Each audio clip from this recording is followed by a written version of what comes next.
Hello everyone, আমি sunrise education consultant থেকে তিথি আবারও হাজির হয়েছি নতুন একটি ভিডিও নিয়ে। আজকে আমি কথা বলবো উচ্চশিক্ষায় কানাডা নিয়ে। আমরা সকলেই জানি কানাডা হচ্ছে পৃথিবীর অন্যতম একটি রিচেস্ট কান্ট্রি।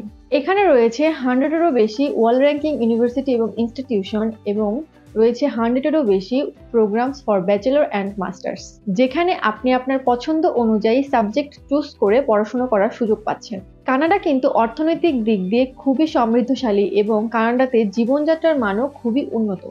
আজকে আমি আপনাদেরকে উচ্চশিক্ষায় কানাডাতে কিছু রিকোয়ারমেন্ট এবং ফ্যাসিলিটি সম্পর্কে ধারণা দেওয়ার চেষ্টা করব ব্যাচেলর এবং মাস্টার্সের জন্য।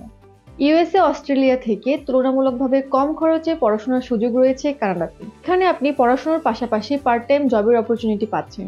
কানাডাতে স্কলারশিপ নিয়ে পড়াশোনা করার সুযোগ রয়েছে। এবার আসি একাডেমিক রিকোয়ারমেন্টে।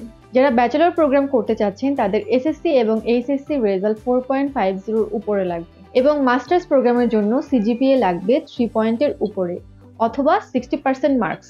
এবার আসি ল্যাঙ্গুয়েজ রিকোয়ারমেন্টে। আপনি ল্যাঙ্গুয়েজ রিকোয়ারমেন্টের জন্য আইএলটিএস দিতে পারেন। সেক্ষেত্রে ব্যাচেলর প্রোগ্রামের জন্য আপনার রেজাল্ট লাগবে 5.5 এবং মাস্টার্স প্রোগ্রামের জন্য আপনার লাগবে 6.5 এবং প্রত্যেকটা ব্যান্ডে আপনাকে 6 থাকা লাগবে। কানাডাতে অ্যাপ্লিকেশনের জন্য ব্যাংক সলভেন্সি একটি গুরুত্বপূর্ণ বিষয়।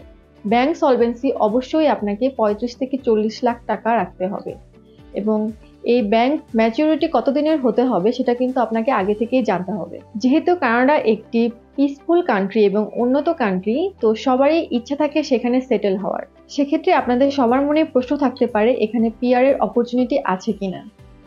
হ্যাঁ, আপনি অবশ্যই অ্যাপ্লিকেশনের মাধ্যমে সেখানে পিআর পেতে পারেন। সো আজকে আমি আপনাদের যেসব ইনফরমেশন দিলাম সেসব ইনফরমেশনের বাইরেও যদি আপনার কিছু জানার থাকে তাহলে আপনি স্ক্রিনে দেওয়া নাম্বারে কল করতে পারেন অথবা ভিজিট করতে পারেন আমাদের অফিসে।